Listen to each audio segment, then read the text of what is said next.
Hello दोस्तों, जय हिंद। आइए हम लोग देखते हैं अपने 500 क्वेश्चन की सीरीज, प्रैक्टिस सीरीज का छठा वीडियो।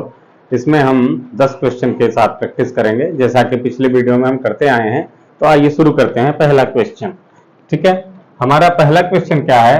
बोला है median of first 10 natural number will be, यानी बोला है क्वेश्चन में कि शुरुआत के 10 प्राकृतिक संख्याओं का माध्यिका कितनी होगी, मीडियन कितना होगा। तो पहले तो हम 10 नेचुरल नंबर लिखते हैं। नेचुरल नंबर क्या होते हैं? इनको कैपिटल एन से डिनोट करते हैं। 1 2 3 4 5 6 7 8 9 10, ठीक है, डॉट डॉट डॉट। जितना भी नंबर हमको जानकारी में है वो सभी नेचुरल नंबर होते हैं। एक मिनट,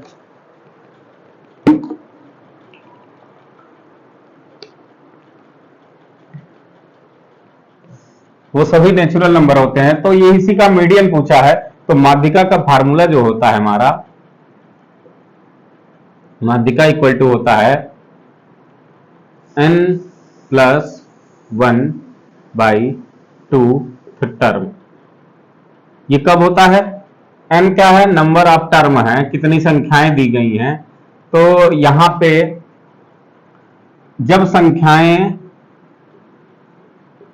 जब संख्या सम हो, यानी संख्याओं की संख्या सम हो,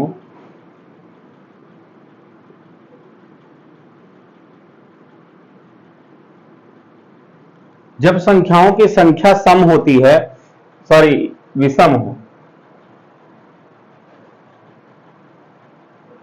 संख्या विषम, ठीक है। विषम का मतलब है जैसे हम गिनती में गिने हैं तो वहां पे कितने नंबर होने चाहिए? 5 होने चाहिए, 7 होने चाहिए, 9 होने चाहिए, 11 13 ऐसे नंबर होने चाहिए, ठीक है। अब यहां पे हमें कितनी संख्या दी गई है? 10 तक। तो माध्यिका का फार्मूला हो जाएगा हमारा n/2 टर्म प्लस, यानी n/2वां पद, n/2 प्लस 1 1th टर्म। इसका मतलब है कि n/2 प्लस 1वां पद उस पूरे के अपॉन 2, ठीक है, पूरे के अपॉन 2, ठीक है। तो हम ऊपर वाला फार्मूला इरेज कर देते हैं पहले, क्योंकि ये तो हमारा लगेगा नहीं यहाँ पे। ये विषम संख्याओं के लिए है, जब उनकी संख्या विषम, ठीक है। तो इस फार्मूले में हम देखते हैं, तो माध्यिका निकालने के लिए सबसे पहले क्या करना होता है? संख्याओं को हमको बढ़ते क्रम में या घटते क्रम में लिखना होता है। तो यहां पे हमारी संख्याएं ऑलरेडी बढ़ते क्रम में लिखी हुई हैं, असेंडिंग ऑर्डर में, ठीक है, पहले से लिखा हुआ है। तो हम गिन लेंगे संख्याएं कितनी है। 1 2 3 4 5 6 7 8 9 10, 10 संख्याएं हैं, यानी n की वैल्यू 10 हुआ, ठीक है। तो हम रखेंगे वैल्यू इसमें, नीचे लगा देते हैं हम यहाँ पे इसको। तो माध्यिका जो हो जाएगी n की जगह 10 upon 2th term plus n, यानी 10 10 upon 2 plus 1th term by पूरे का अपॉन 2, ठीक है। तो ये जब काटेंगे तो आएगा 5th टर्म, ये आएगा 6th टर्म और बाई 2, ठीक है। 5th टर्म इसमें देखेंगे 1 2 3 4, 5वां टर्म है 5 और छठा टर्म है 6 अपॉन 2, यानी 11/2, यानी 11 को काटेंगे 2 से तो आएगा 5.5, यानी हमारा ऑप्शन 5.5 इज करेक्ट, ठीक है। यानी ऑप्शन नंबर 4 करेक्ट होता है। हम बढ़ते हैं अपने क्वेश्चन नंबर 2 की तरफ। तो जब भी हमें जो संख्याएं दी होंगी उनकी संख्या अगर टोटल सम संख्या होगी तो वहां पे हम लगाएंगे यही वाला फार्मूला। अगर जो संख्याएं अगर हमारे पास 5 काउंटिंग में हो, 7 काउंटिंग में हो, 9 काउंटिंग में हो, तो हमने जो फार्मूला पहले बताया n+1/2th टर्म वो लगाएंगे, ठीक है। आगे बढ़ते हैं।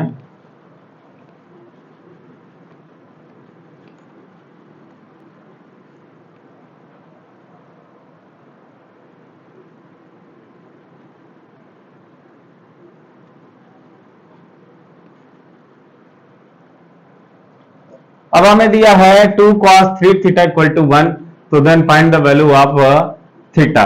तो 2 cos 3 theta equal to 1, 2 cos 3 theta equal to, ये 2 इधर भेज देंगे तो आ जाएगा 1/2, तो ये हो जाएगा cos 3 थीटा इक्वल टू, ये cos में 1/2 किसकी वैल्यू होती है, cos 60 की वैल्यू होती है 1/2, cos से cos कट गया, 3 थीटा इक्वल टू 60, 3 से काटेंगे 3 2 जा 6, यानी थीटा इक्वल टू आ गया हमारा 20 डिग्री।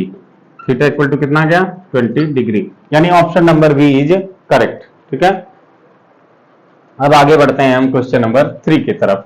देखिए 3 यहां पे लिखा हुआ है, if the tan theta minus cos theta equal to 0 then theta equal to, then theta की वैल्यू क्या होगी, हमको ये पूछा गया है। ठीक है, तो लिखते हैं tan theta minus cot theta equal to 0 है, cot को उधर ले जाएंगे तो tan theta equal to cot theta हो जाएगा, तो tan थीटा इक्वल टू, अब हम यहां से ये भी कर सकते हैं डायरेक्ट कि ऐसी कौन सी वैल्यू होती है tan और cot की जिसमें इन दोनों की वैल्यू इक्वल होती है। तो हम जानते हैं tan और cot की 1, यानी tan 45 की वैल्यू 1 होती है और cot 45 की वैल्यू भी 1 होती है। यहां से भी हम सॉल्व कर सकते हैं डायरेक्ट ऑप्शन देख के। ठीक है, अगर नहीं ऐसे हो पा रहा है तो हम आगे लगाते हैं इसको, तो tan थीटा इक्वल टू, इसको cot को चेंज कर देंगे, tan 90 माइनस थीटा में, 90 माइनस थीटा में, तो tan से tan कैंसिल आउट, थीटा इधर से थीटा आएगा तो थीटा इक्वल टू 90, ये 2 थीटा इक्वल टू 90, और तो थीटा इक्वल टू आ जाएगा हमारा 45, ये कट जाएगा यहां से 2 से 90 तो आएगा 45, तो थीटा इक्वल टू 45 आ गया, ऑप्शन सी इज करेक्ट। अब हम चलते हैं क्वेश्चन नंबर 4 में। क्वेश्चन नंबर 4 क्या बोला है, एक मिनट,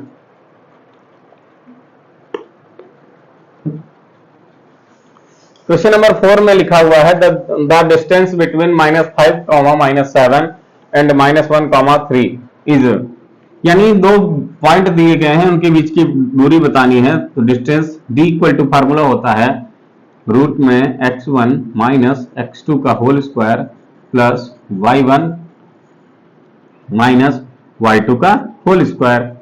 तो हम पहले पॉइंट को x1 y1 मान लेते हैं और दूसरे पॉइंट को x2 y2 मान लेते हैं। ठीक है, रखते हैं वैल्यू, x1 की जगह पे हमने रखा -5, x2 की जगह पे रखा -1 का होल स्क्वायर प्लस y1 की जगह है -7 और y2 की जगह पे है 3, तो -3 का होल स्क्वायर। ठीक है, अब देखिए यहां पे -5 माइनस माइनस प्लस हो जाएगा, यहां पे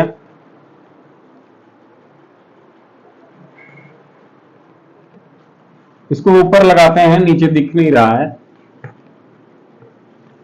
तो यहां के बाद ऊपर करते हैं हम, तो माइनस d इक्वल टू हो जाएगा हमारा माइनस का 5 और माइनस माइनस प्लस 1 का होल स्क्वायर और प्लस -7 -3 -10 का होल स्क्वायर। ठीक है, आगे हो जाएगा -5 में से 1 जाएगा तो -4 का होल स्क्वायर और प्लस 10 का स्क्वायर करेंगे तो 100, ये हो जाएगा हमारा 16 और ये प्लस 100, ये हो जाएगा 116। ठीक है, 116 को रूट खोलेंगे तो आ जाएगा हमारा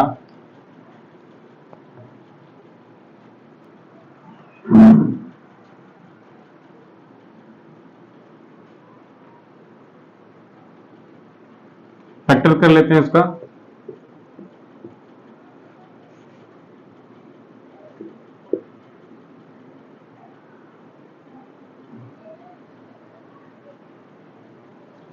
कहीं गड़बड़ हो गया, फिर से देखते हैं, -5 और माइनस माइनस प्लस 1, ठीक है, ये 4 और ये है -7 और ये है -3, तो -7 -3, ठीक है, ये 100 हुआ और ये हो गया हमारा -4 में से 1 गया 5 में से, तो 4 4 4 जा 16 और ये 100, ठीक है, 2 5 जा 10, 2 8 जा 16, 2 4 जा 2 2 जा 4, 2 9 जा 18, ये 29 से जाएगा।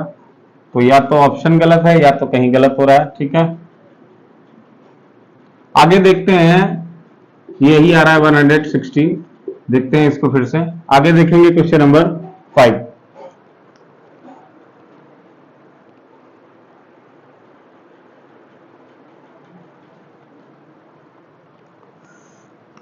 अब देखते हैं हम 5वां क्वेश्चन। लिखा है if root of the equation 2x square minus 2x plus 1 will be the root, if नहीं द रूट, यानी बोला है इस इक्वेशन के रूट कौन कौन से होंगे ये बताना हमको। तो हम सीधे इसको सॉल्व नहीं करेंगे, डायरेक्ट ऑप्शन रखेंगे इसमें। अगर x square minus 2x plus 1 equal to 0 लिखा है तो हम पहला ऑप्शन रखते हैं एक्स की वैल्यू, एक्स की जगह पे 1 रखेंगे तो 1 का स्क्वायर 1, माइनस 2 इंटू 1 करेंगे 1 आएगा, प्लस 1, 2 इंटू 1 करेंगे तो 2 आएगा, प्लस 1 इक्वल टू 0, ये 1 1 2, ये 2, यानी 0 इक्वल टू 0, ये तो आ गया। दूसरा ऑप्शन रखेंगे, दूसरा ऑप्शन भी रखने पर 1 का स्क्वायर माइनस 2 इंटू 1 और प्लस 1 इक्वल टू 0, यानी 1 माइनस 2 प्लस 1 इक्वल टू 0, यानी 2 से 2 कटा, यानी हमारा पहला ही ऑप्शन सही है। तो हम फैक्टर नहीं करेंगे, डायरेक्ट ऑप्शन से लगाएंगे इसको, तो पहला ही ऑप्शन हमारा करेक्ट होता है। अब बढ़ते हैं हम क्वेश्चन नंबर दूसरे की तरफ, छठे की तरफ। 5वां क्वेश्चन हो गया। अब क्वेश्चन नंबर 6 बोला है the length of a shadow of a tree, एक ट्री है,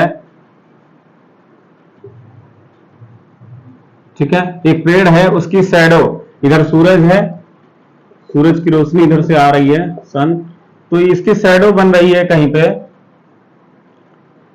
तो बोला है the length of the shadow of a tree 10 meter long, यानी इसकी शैडो छाया की लंबाई 10 मीटर है।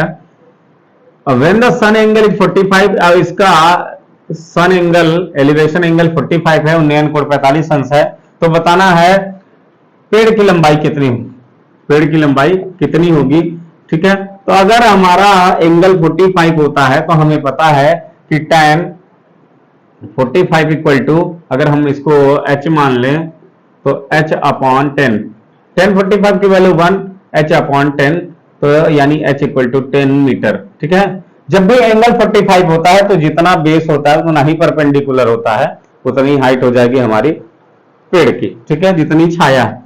ये दोनों क्वेश्चन होते हैं। अब आते हैं क्वेश्चन नंबर 7 पे।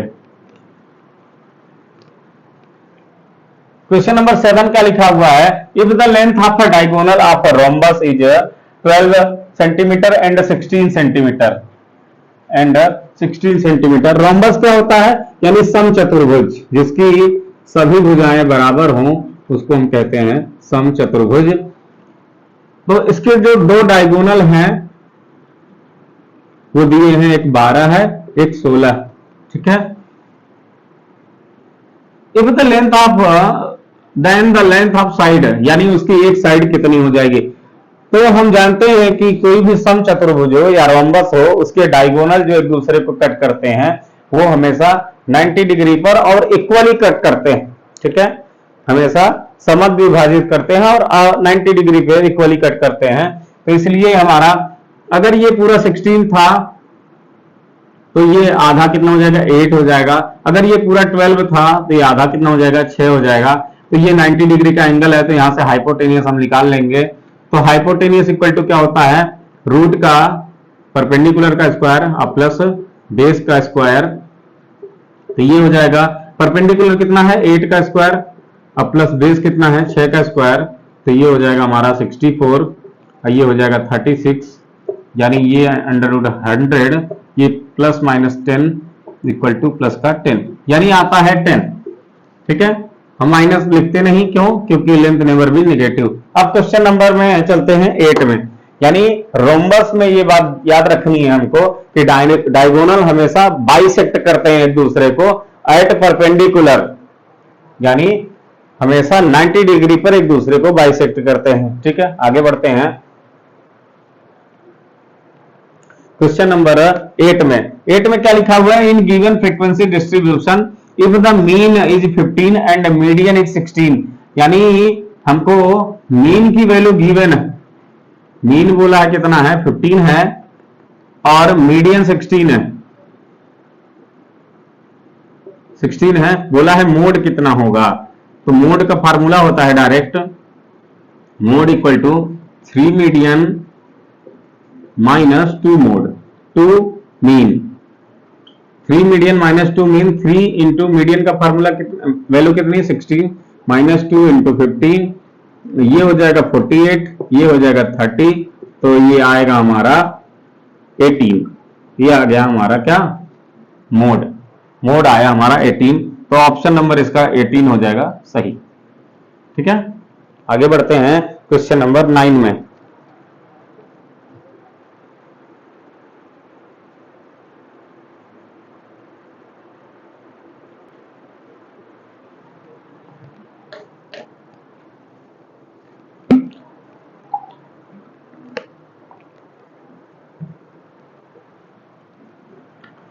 अब आप देखते हैं क्वेश्चन नंबर 9 में लिखा हुआ है sum of all natural number less than 100 which are divisible by 8, यानी ऐसी उन संख्याओं का योग कितना होगा, सम कितना होगा जो 8 से डिवाइड होती हैं और 100 से कम होती हैं। 100 से कम लिखना स्टार्ट करते हैं। एक नेचुरल नंबर की बात है तो 1 से स्टार्ट होता है, 1 2 डॉट डॉट डॉट डॉट 100। ठीक है, तो 8 से डिवाइड होने वाली हम सबसे पहली संख्या खोजते हैं। 1 2 3 होगा नहीं, 4 होगा नहीं, 5 होगा नहीं, तो 8 हमारा ऐसी पहली संख्या होगी जो 8 से डिवाइड होगी। 8 के बाद 16 ऐसी संख्या होगी, 16 के बाद 24। अब इधर देखते हैं 100 होगा नहीं 8 से डिवाइड, 99 भी नहीं होगा, 97 96 इनमें ये भी नहीं होगा, ये भी नहीं होगा। 9 1 जा 9, 9 2 जा सॉरी 8 1 जा 8, 8 2 जा 16, यानी 96 होगा। तो हमारी ए की वैल्यू हो गई 8 और एल की वैल्यू हो गई 96। ठीक है, तो हम पूरे नंबर फाइंड कर लेते हैं कि कितने ये नंबर हैं। तो एल इक्वल टू फार्मूला लगाते हैं a plus N minus 1 into d. संख्या कितनी है, ऐसी संख्याएं कितनी हैं जो 8 से डिवाइड है। तो एल इक्वल टू हो गया हमारा 96 इक्वल टू ए की वैल्यू 8 है plus N minus 1 into D की वैल्यू हो जाएगी 8, क्योंकि 8 से डिवाइड होने वाले नंबर हमको चाहिए। तो निकालते हैं इधर 96 माइनस 8 को इधर ले आए, माइनस 8 हो गया equal to N minus 1 into 8, minus कर देंगे 96 में से, तो ये हो जाएगा 16 में से 8, ये हुआ 8 8 88 इक्वल टू आ गया हमारा एन माइनस 1 और ये अपॉन में 8 चला आया तो 11 आ गया इक्वल टू एन माइनस 1। अब 1 को इधर भेजेंगे तो ये हो जाएगा 12, ये हो जाएगा एन, तो एन इक्वल टू आ गया हमारा 12। ठीक है, अब हम सम फाइंड कर लेते हैं एस एन एस 12, यानी ऐसी 12 संख्याएं हैं जो 8 से लेकर 1 से लेकर 100 तक के बीच में 8 से डिवाइड होती हैं। तो एन 12 है, यानी 12 अपॉन 2 फार्मूला है। एस एन का फार्मूला लिखेंगे पहले, S N equal to N by 2 A plus L value रखेंगे। तो एस 12 इक्वल टू एन की वैल्यू 12 बाई अपॉन 2, ए की वैल्यू 8 है और एल की वैल्यू 96 है, ये कटा 6, ये हुआ 8 और 6 14, 9 1 10, मल्टीप्लाई करेंगे तो आएगा हमारा 624। तो ये आ गया हमारा 625, ऑप्शन नंबर 1 करेक्ट। अब आता है हमारा आज का लास्ट क्वेश्चन। ये लिखा हुआ है the discriminant of quadratic equation x minus 1 upon x equal to 1। ठीक है, पहले इसको क्वाड्रेटिक बनाएंगे तो इधर इसका मल्टीप्लाई फिर इधर इसका मल्टीप्लाई, तो x square minus 1 equal to x square minus x को इधर ले जाएंगे तो माइनस एक्स और ये माइनस 1 इक्वल टू 0। इसका कंपेयर करेंगे x square plus b x plus c से इक्वल टू 0। ए की जगह पे क्या है, ए की जगह पे 1, बी की जगह पे क्या है, बी की जगह माइनस 1 और सी की जगह पे क्या है वो भी माइनस 1। डिस्क्रिमिनेंट का फार्मूला डी इक्वल टू होता है बी स्क्वायर माइनस 4ac, यानी विभक्त कर बी की वैल्यू कितनी है माइनस 1 का स्क्वायर और माइनस 4 इंटू ए की वैल्यू 1 और सी की वैल्यू भी माइनस 1, तो ये आ गया 1 माइनस माइनस माइनस प्लस 4, यानी डिस्क्रिमिनेंट आ गया 5। तो 5 ऑप्शन सही होता है। ये रहे हमारे आज के 10 क्वेश्चन। Thank you.